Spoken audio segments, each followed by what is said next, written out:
Hi, welcome to Get Used to It. I'm Sheila Kuehl, and I'll be your gracious hostess for this segment. If you've been with us before, you know that this is a show about issues that are of interest to and sometimes about the lesbian gay community.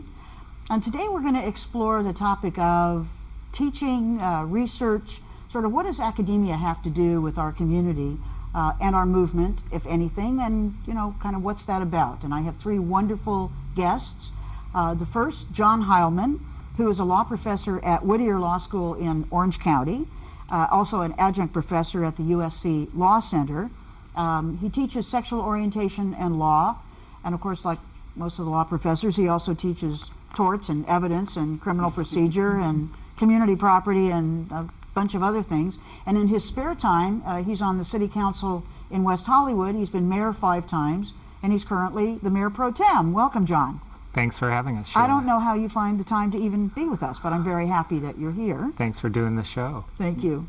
My second guest is Linda Garnets, who's an adjunct professor at UCLA in psychology, women's studies, and LGBT studies.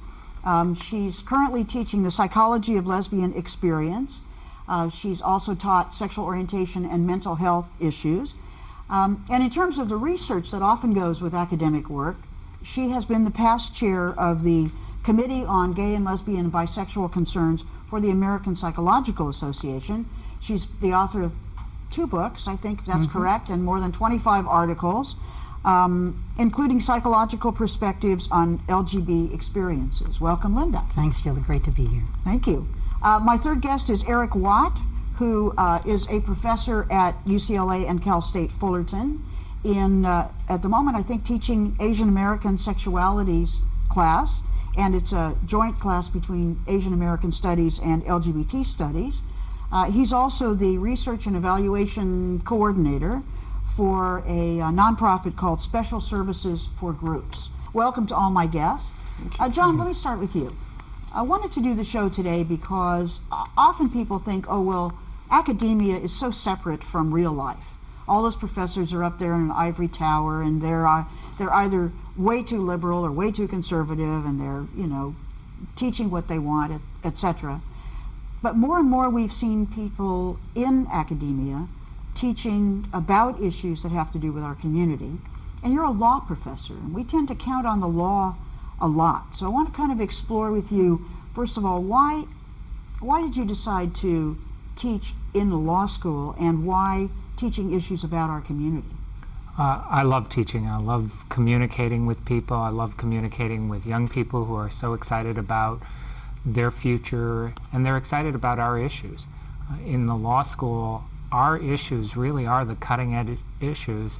Public policy, when you talk about courtroom battles and talk about custody of gay and lesbian in gay and lesbian relationships, and you talk about domestic partners, you talk about discrimination, all of those issues are the cutting edge civil rights issues. So in my classes, many of the students are non-gay and lesbian students. They have friends, they have family, or they just are interested in the law. And you can't be interested in the law without having some knowledge of these issues. But when you first started teaching, did we have classes like this? No. Certainly when I was in law school, you didn't have classes like this. No. And when I started teaching, I would try to incorporate gay and lesbian issues to the extent I could in my regular teaching, but there were no courses just dealing with GLBT issues. And now pretty much every law school has at least a basic course on GLBT issues, and some have even more advanced courses focusing on specific aspects of our issues. And as you know, we're actually going to be doing a summer program solely on gay and lesbian, bisexual legal issues.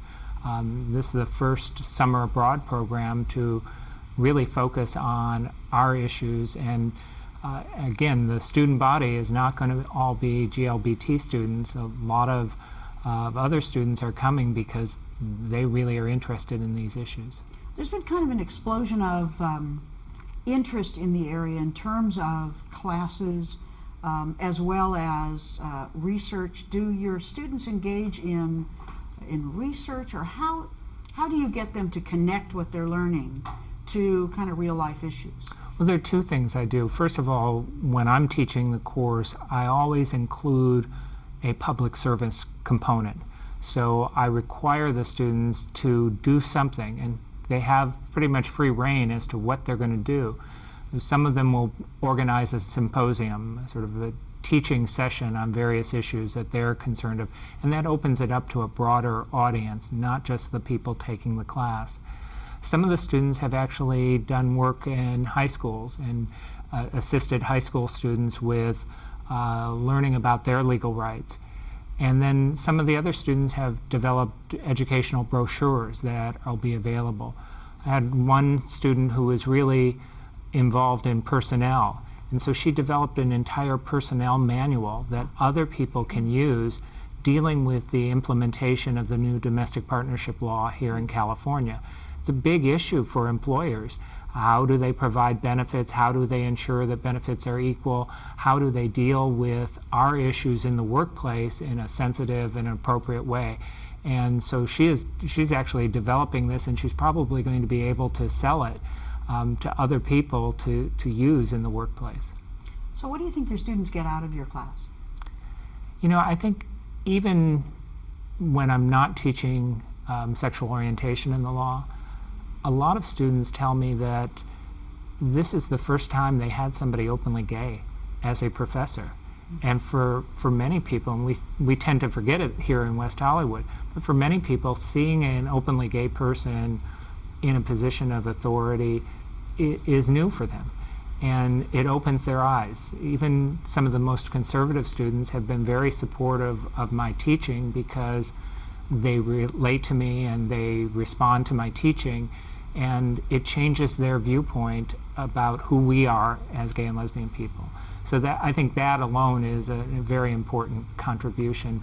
But in the gay and lesbian courses, the students really come away from those courses with a much broader understanding of the diversity of our community and some of the challenges that we have faced historically and continue to face in terms of discrimination and protecting our relationships.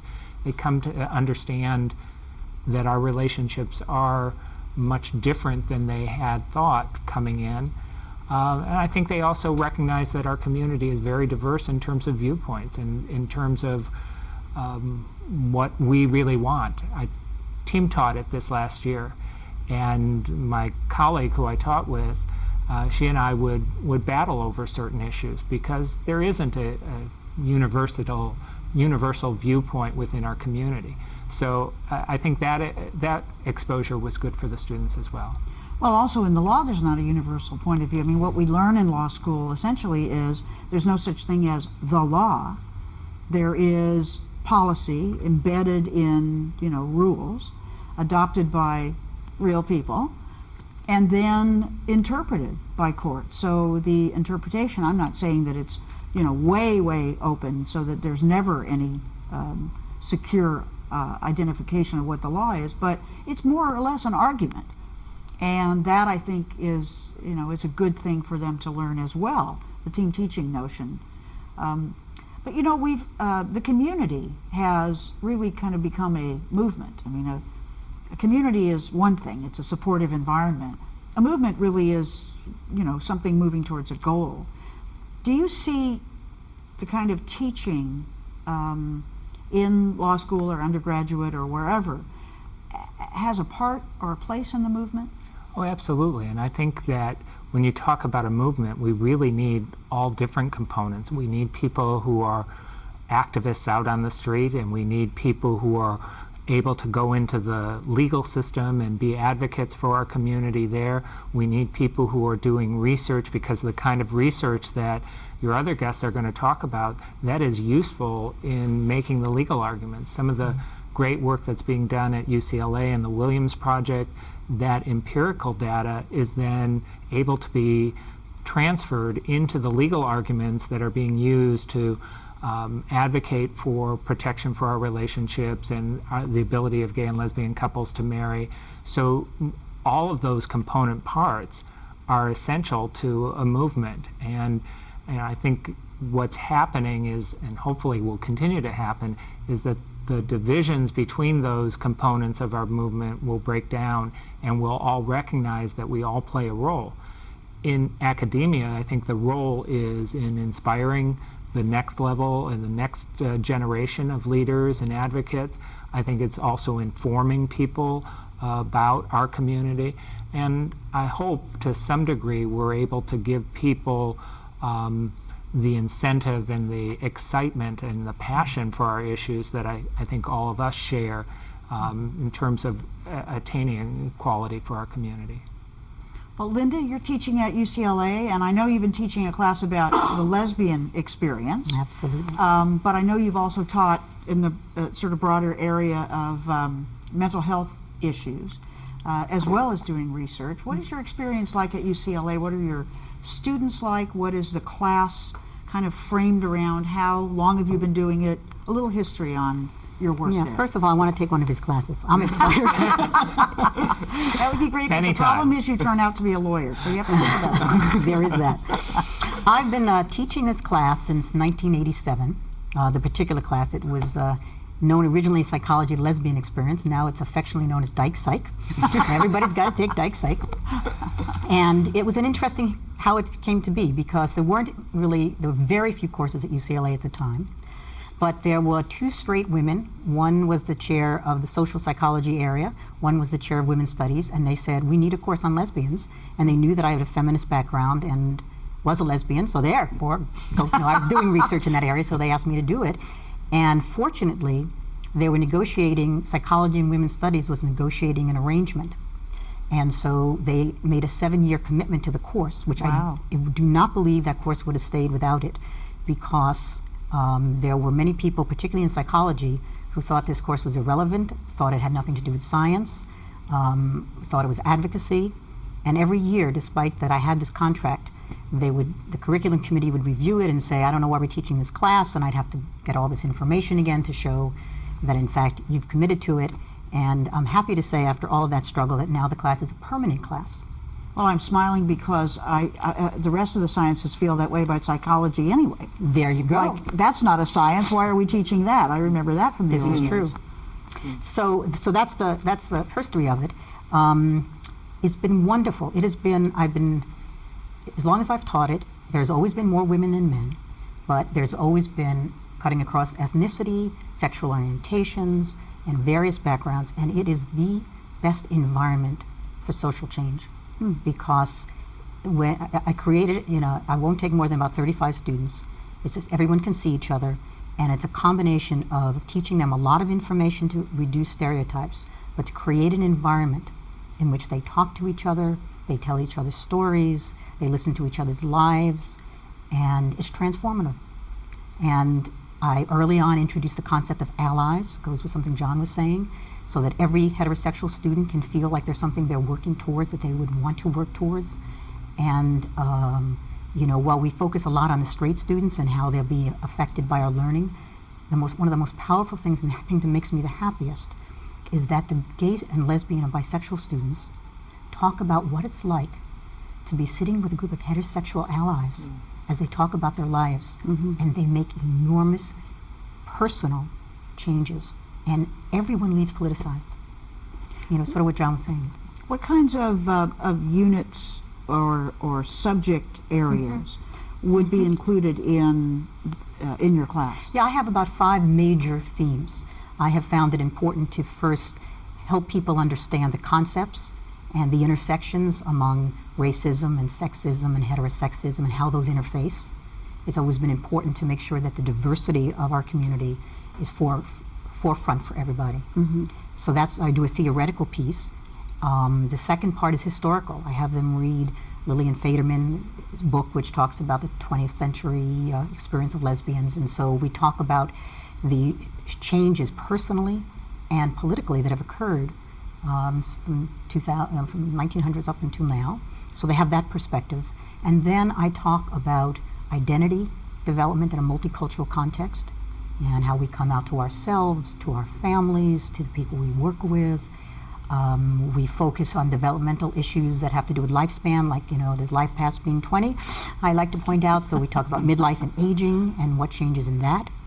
And then we focus on issues of community and community building, on family and creating family and relationships. And so those are the main themes that I focus on.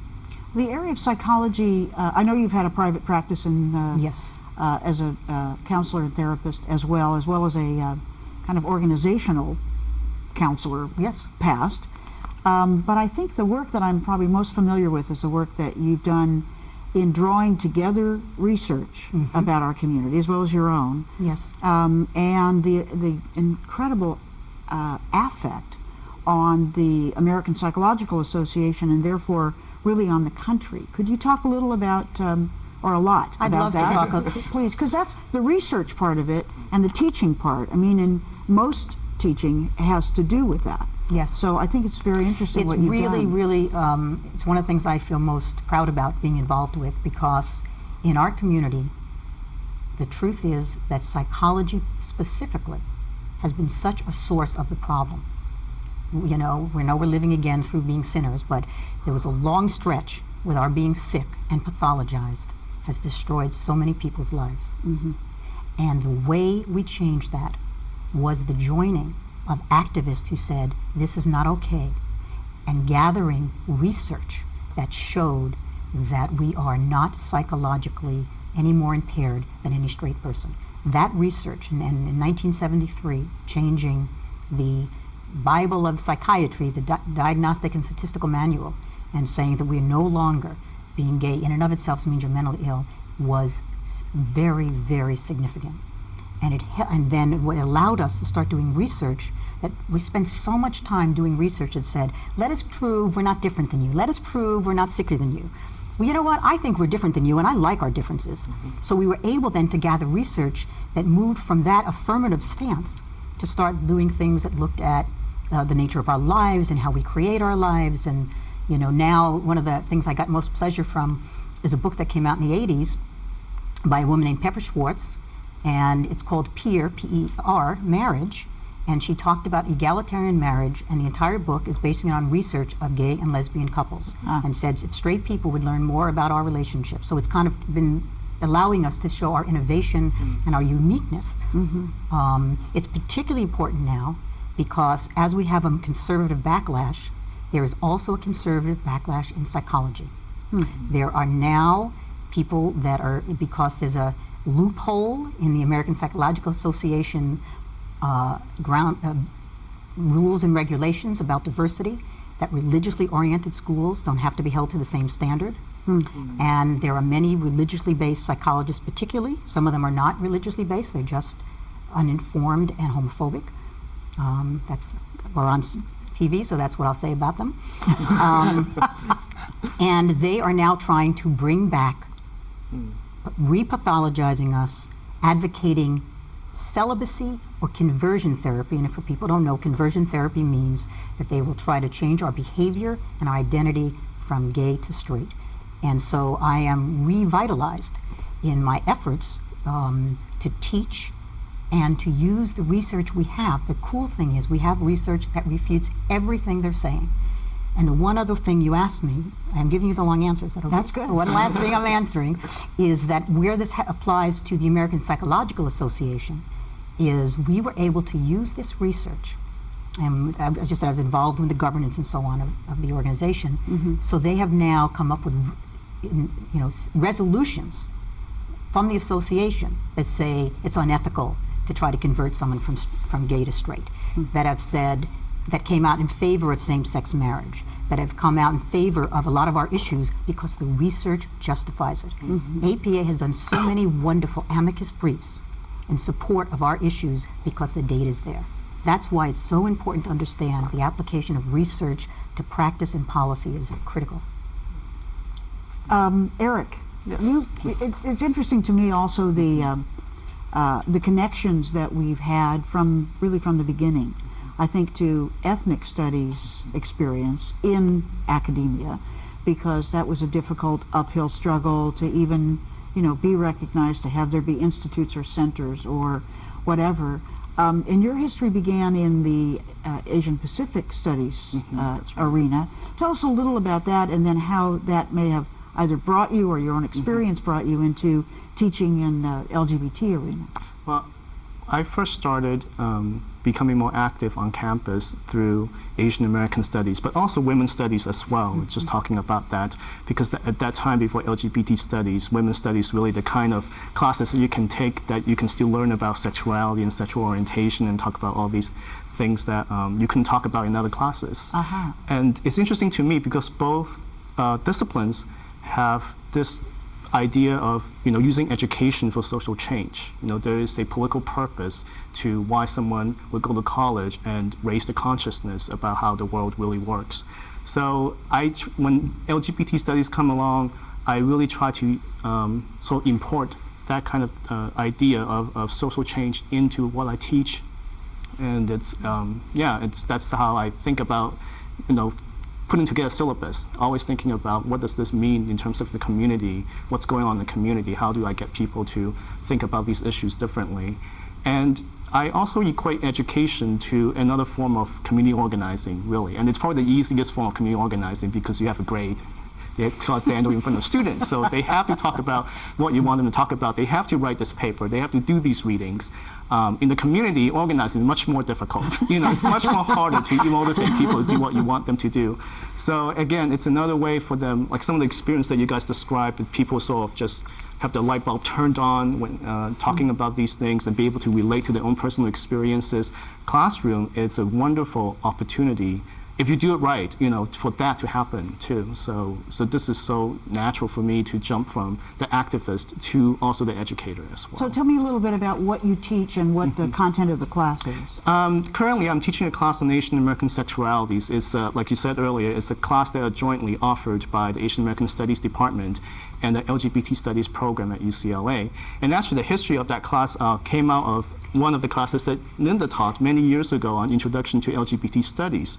A group of Asian American students who took that class got to know each other and got really excited about a topic, and they thought, we need a class talking about Asian Americans. We got so excited about the topic that they started talking to all different kinds of professors and departments about the possibility of getting someone to teach something like that.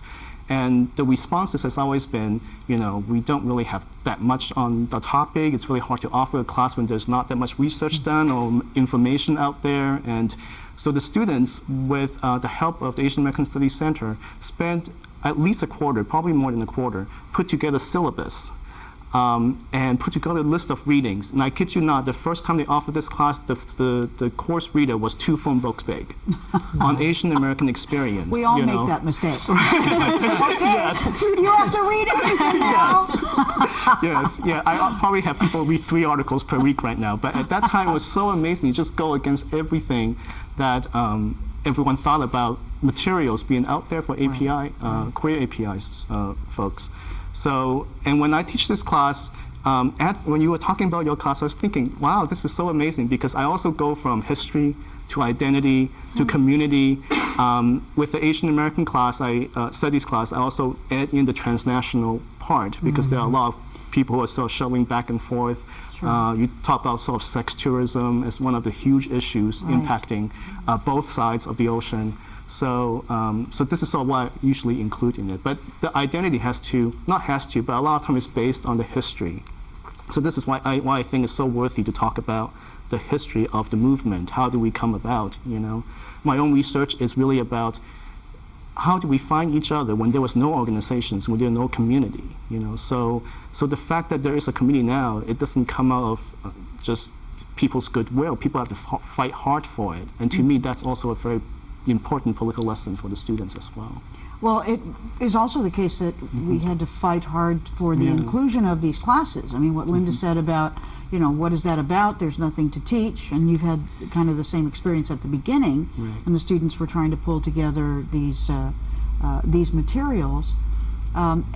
What we found in the law when we were talking about these issues is that all the evidence was anecdotal, not real research, meaning empirical, I guess, but people's stories. And what has happened in law schools that I've seen is people like Derek Bell and other professors have said, no, stories are evidence. Right. Have you had the same experience in your area? Yeah, definitely. I'm an oral historian by trade. this is what I did in my grad school. I go around collecting stories, personal stories by people who are active in the community, so in order to tell more of a collective story. And it is so important to get that, because especially in the gay male community, where, well, it's important in every community, but for the gay men, definitely with the sort of ravages of HIV and AIDS, a lot of these people are dying. There are a couple of people that I would have loved to talk to and get the stories, but I couldn't. You know, so it's really important. And I can tell you, a lot of times these people who are active, some of them are still active, they really never thought of themselves as leaders or pioneers or someone who just role models for other people. They were just doing what needed to be done. There was some injustice around them, and they need to act. And that's why they became active in the community, became activists. And after I put this history together, I was able to get it published. And you can just see how they change how they look themselves, the people I interview, how they look at themselves. And all of a sudden, this history has a connection to what's going on right now, right? And so it's such an important way to connect the different generations and think about what lessons did we learn. You know, so some of the things that we could use in our current struggle. So stories, I feel like it's really important. And it's probably the most immediate way for someone to connect to one another. I mean, if we don't know each other, we're strangers, we get together, that's what we told each other, personal stories. So for me, it's a no-brainer in some way, so to start with the stories. I know in certain corner of history, discipline of history, oral history is sort of the bastard of that discipline, for the same reasons that you were mentioning, that is anecdotal. But when you think about it, historians study letters, or speeches, diaries, you know, then they try to prove something with these things and these are just as constructed as anyone's personal experiences. You know, they also rely on memories, which could be faulty. They rely on who the audience is. You know, when you make a speech, you might say certain things that are contradictory to what you believe. So there are all these problems with evidence to begin with. So for me, it's not so much placing one emphasis on one type of evidence over another, but just look at how these things actually work and be able to work with one another and to tell a more complete version of what happened in history. Well, they say history is written by the winners, and I guess all the rest of us who were not considered winners for a very long time had our stories, but they weren't collected as the official story of the human race. Right. Yeah. Which is why it's so much more about war than peace, and you know, people who were elected over people who were community leaders or even labor leaders, etc. But the story of the late 20th century and probably much of this century has really changed that. And I was wondering, though, the API, the Asian American Studies Center, were they initially either, I'm going to use the word resistant, or a little worried about bringing the issue of sexuality into as an aspect of Asian American Studies? Yeah, I wasn't involved in the first time when they tried to put this class together, but I'm still friends with those who put the class together. From what I understood, they weren't resistant at all. In fact, the students who later formed or revived a student group called Mahu, which is a support group for LGBT Asian American students, they ended up being sponsored by the Asian American Studies Center. And so they've been very receptive to it. So it's not that hard necessarily to get, once they actually put the syllabus together and found a grad student who was willing to offer this, they were able to do this as what they call independent study at first. And that class has been taught for the last 7-8 years. I think there was 1 year where they couldn't find anyone to teach it. There's no regular faculty, unfortunately, to teach that class every year. So, and lucky for me, so I can step in, you know, when I have the time to sort of offer this class through the Asian but that's American another Studies. kind of cross-fertilization, as it were. You know, people who are in the real world. I mean, all three of you have other aspects of your lives that you know, no doubt bring to this.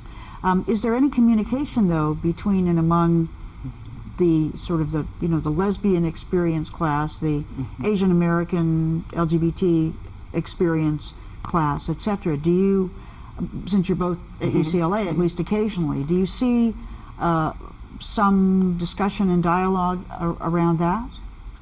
I have to qualify that too because I am not on campus all of the time.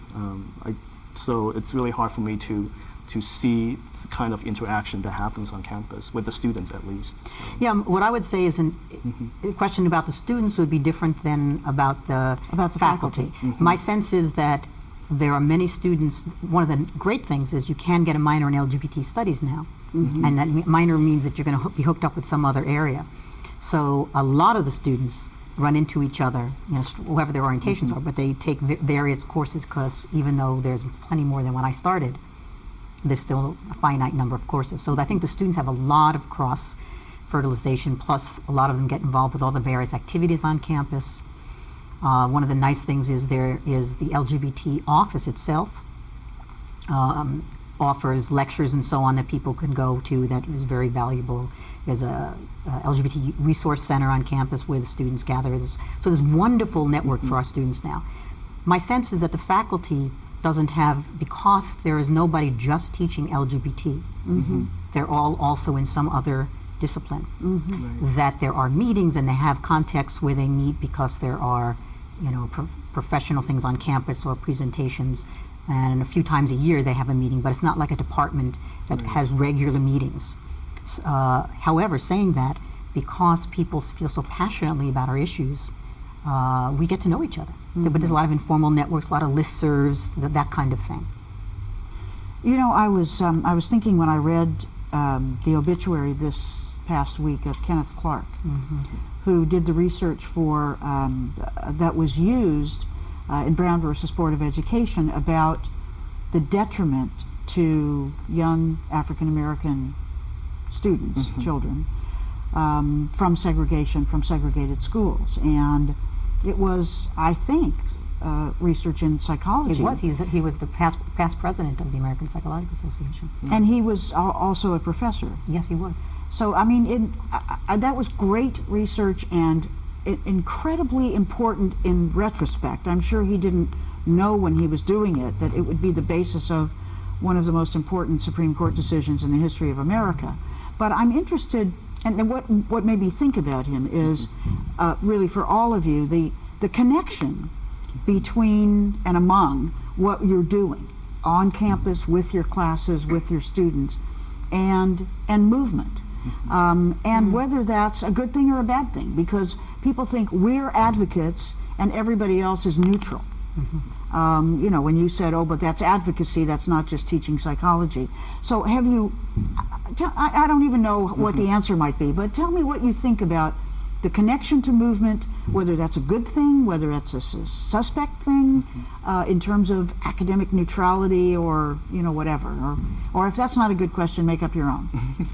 I don't think academia is ever neutral. I think what we learn, and going through law school, what we were taught was not completely neutral. It may have been under the guise of neutrality, but people had a position. And part of, I think, what you want to do in an academic setting is teach students to think for themselves and investigate for themselves and determine for themselves what they believe and what they are passionate about.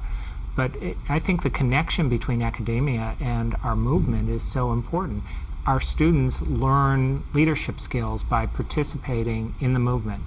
And the students who I've worked with are excited that the work I'm doing on the city council or the work you're doing up in Sacramento, it's much more meaningful for them to read about things or learn about things from people who've actually been there and have participated in it. It makes it more meaningful for them, and it's part of, I think, educating students is connecting them to the real world so that they can go out and function in the real world.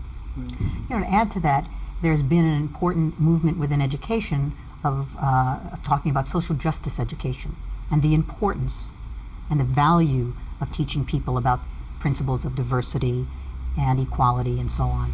And I see my work as part of that. I mean, I've done a lot of work. Early on, I was involved with starting women's studies at University of Michigan, and we're teaching those courses. And knowing these issues go together, they're all interrelated.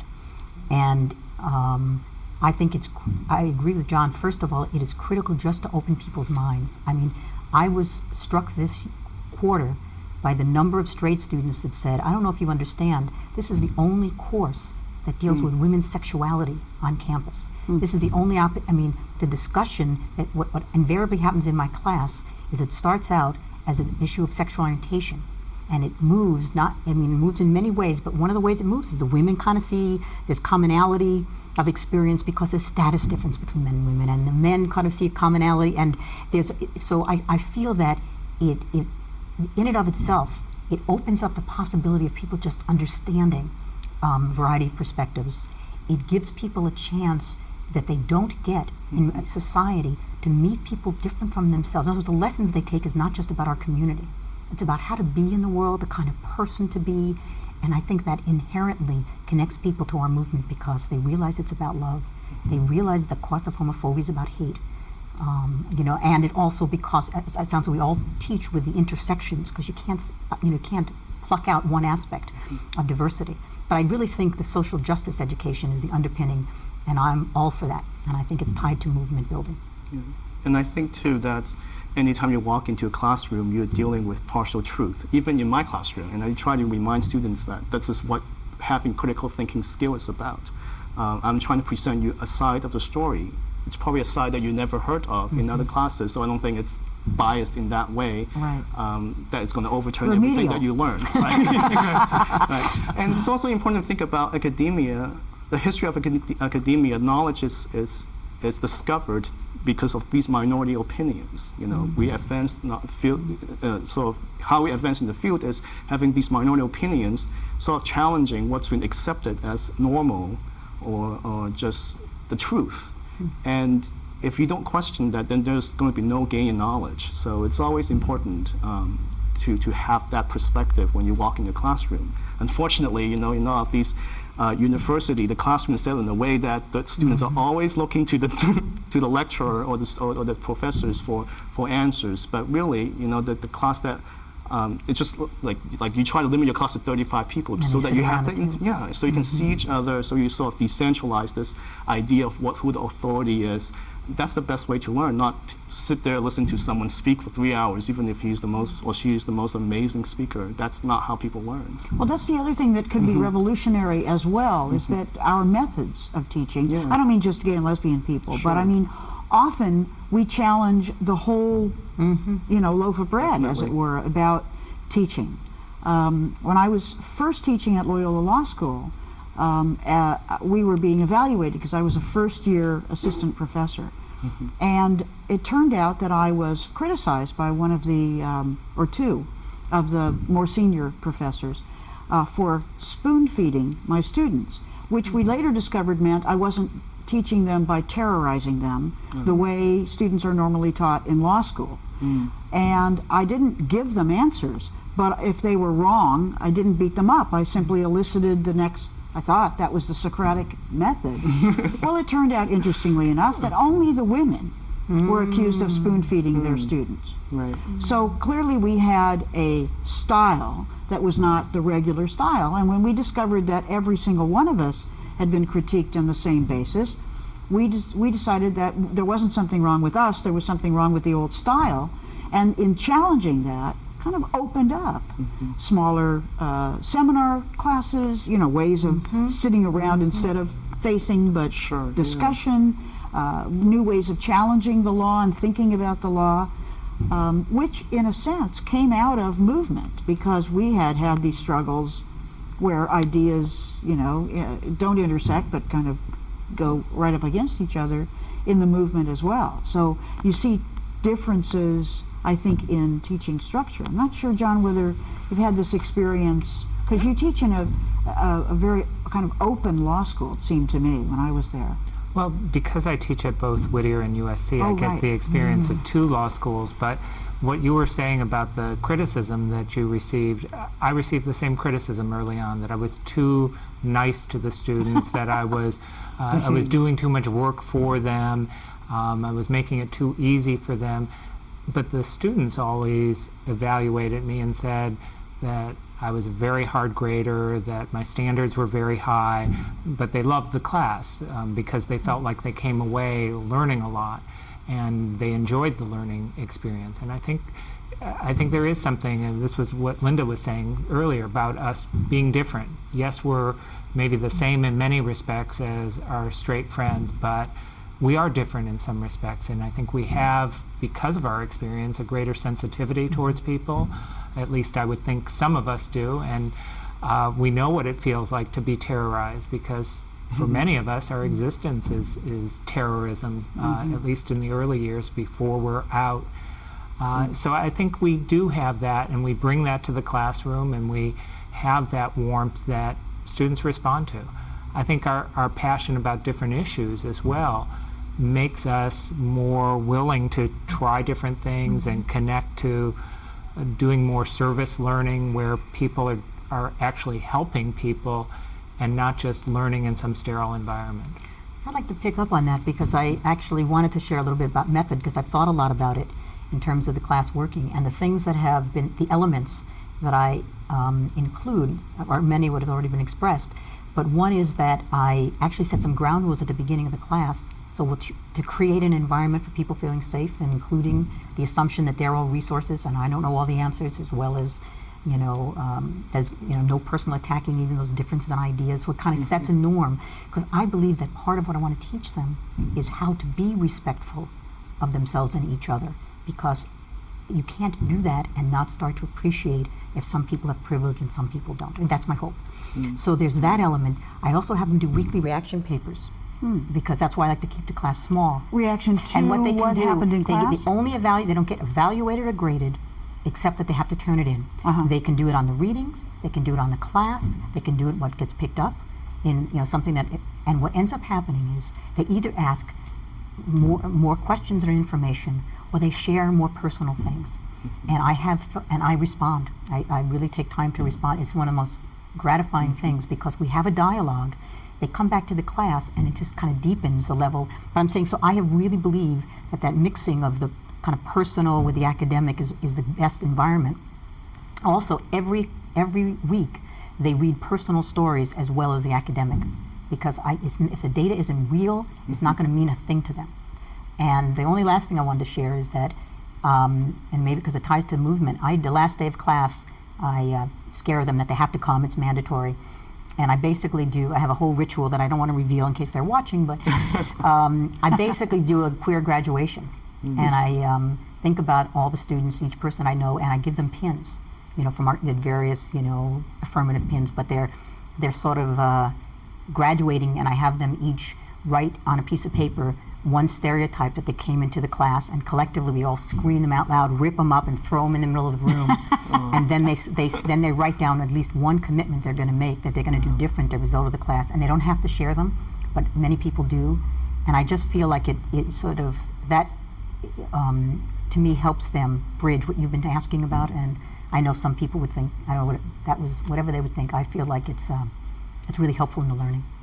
Well, when I was working at UCLA, I really felt like at that age, the undergraduates, and to some extent postgraduate, but not quite as much, it's the time when they really form their ethical and moral bases. I mean, I find they come into college, not everybody, of course, but most students that I met come into college with a lot of acceptance of what they've been told, or acceptance of what they have heard from other people, but not so much them having a really clear-cut set of ethical and moral values sort of concretized. I could be wrong. I mean, I don't know, maybe students are different now, but that so much learning goes on at that level about that, and maybe because you've encouraged them to do critical thinking. I mean, many people who are critical of our community think what you're doing is proselytizing. And yet you've talked about freedom, you've talked about diversity, you've talked about critical thinking. I mean, it's very interesting to me. And maybe that's rather why the right wing is so afraid of education, is because it does allow critical thinking. But do you find that it's interesting when you ask them to make these transitions, and as well, and of course you see them right out of college, John, mostly. What do you think about these students? Are they different than you were? Are they less formed, more formed, opinionated, not opinionated, passive, whatever? Who are they now? Wow, that's That's a big one. that's a big one. I can tell you it's always a surprise who comes to class, who takes your class. It's you always, even if after you teach it several times, you think you got a handle on this, and sometimes people come along and just surprise you. I have to say, with UC students, within my own limited experience, I feel the students have gotten a little bit more privileged, at least economically. So it's harder to talk about some of these issues. I don't know how much of this has to do with Prop 209, with the rolling back of affirmative action. So these are smart students, but at the same time, they're not as questioning. So it takes them a while to sort of get the sense that, like, I don't want them to sit there and just listen to me. I don't want them to take notes, so so there's some test in the end that they can pass. That's not just the goal of the class, and it always takes a few weeks to sort of acclimate to a different style of lecture. I don't know if you have the same experience too. Well, I don't, but I think it's for one other reason. Since I've been teaching the same course, this is one of the things I'm doing, is the same course since '87, almost 20 years. The thing that's been most profound to me has been to see that, one, the change in people's attitude about the topic. In terms of, You mean even just coming in before they right, have started? right? And I think, in other words, I have seen more over the time. I've seen more straight kids take the class who are either allies already coming in, which was not true at the beginning. A lot who come in because they have family connections or friends and they want to understand. But I've seen them also coming in. You can see the effect of our movement because they're coming in more open to not thinking they're 100% straight, to understanding there's a continuum. I mean, there's a change in the students, and in the straight students. In the gay students, and bisexual, and get some transgender students, the change is that they were much more afraid to be open in the class, like they got more threatened by there being straight kids in the class. Now it's like, it's our class, you can be here. Like, I don't know about you, but it's like they turn, this is our space, but not in a very affirming way. So I've seen that difference. In terms of the point you're raising, I definitely have seen the class shift because of 209. It's I mean, I do see that, and it's been very disturbing. I haven't seen it affecting it in quite the way you were saying, but that has been, a concern to me. I've seen a lot of what you've seen in terms of the mindset of students coming into the classroom. And just reflecting on my own law school career, when I was first teaching and when I was in law school, these issues weren't talked about. You just didn't have people who would even come out and identify themselves as openly gay, lesbian people. And now, everyone coming into the law school, pretty much, they're known and they're out in their first year, and they're out in their applications to law school. So it's a very different mindset, and the student body, I think, by and large, has a greater understanding of gay and lesbian issues. It's hard not to.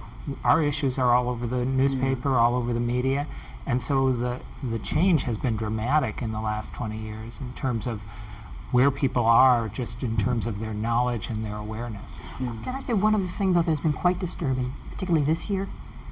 I had more straight students getting harassed by their sorority and fraternity brothers and sisters and by other people for taking this class, because sadly the stigma and the hatred has been so flared up that to be an ally of the community takes a particular kind of courage and strength. And there was I don't know if you're seeing that, but that was the hardest part to see, particularly the last couple of years. Well, we live in the larger world, in academia too. The pressures that come from the outside. I mean, we're affected positively and negatively. We wouldn't have these classes if it weren't for the movement. Movement made everything possible. We wouldn't have laws, because no one would have felt even an ability to vote their conscience, in favor of having some civil rights law, had there not been something built even before Stonewall, but certainly since Stonewall, where there was articulation of this. Then there was research, which was not even validated for quite a while, or at least respected. I mean, I know it was validated. But in the same way, the right wing's movement, which has been increasingly successful, has also, I think, been brought into academia, certainly at the K through 12 level.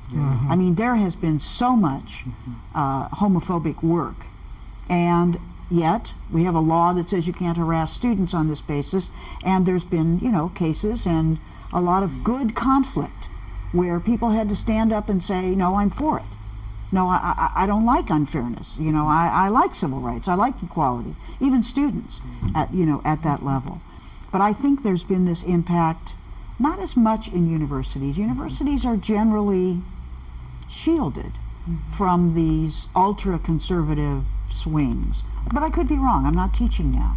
I think there is an orchestrated effort to attack universities and colleges, that there's an active recruitment to very right-wing conservative activities in the law school. Organizations like the Federalist Society.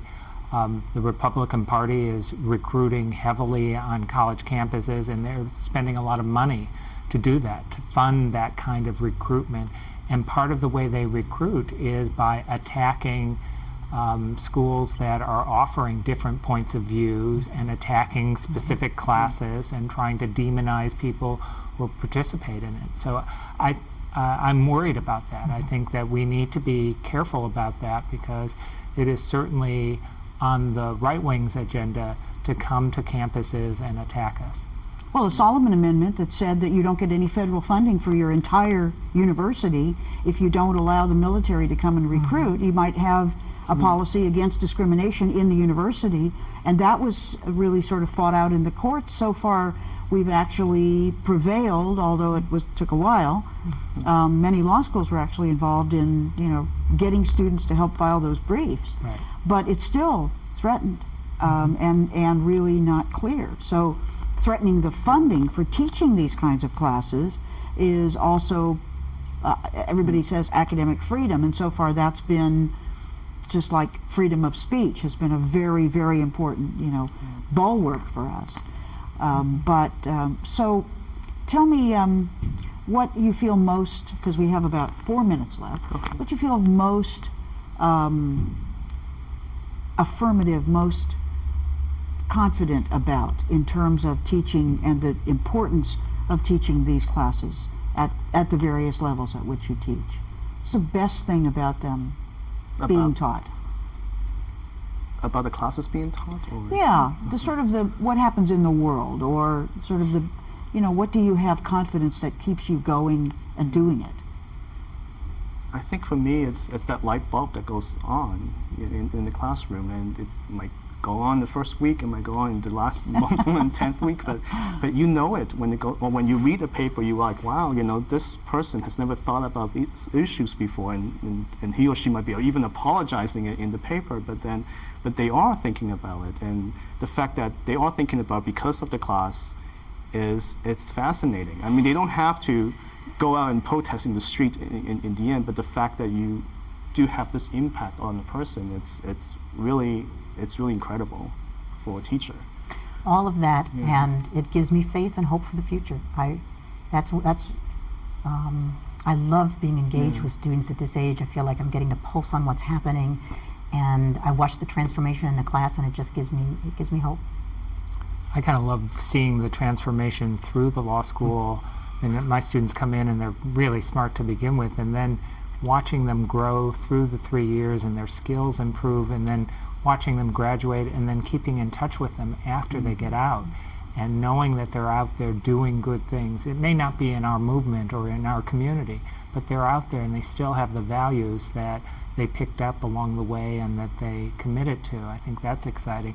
I also love the personal connection with the students, because I'm sure you have that experience. They feel like they can share their own personal journey and experience with you, and watching them grow personally and becoming comfortable in their own skin. I love to see that occur. Well, thank you very much to my guests. Thank you for joining us for this. You've been hearing a lot about what we have to teach and what we have to learn. There's a lot yet to go, so get used to it.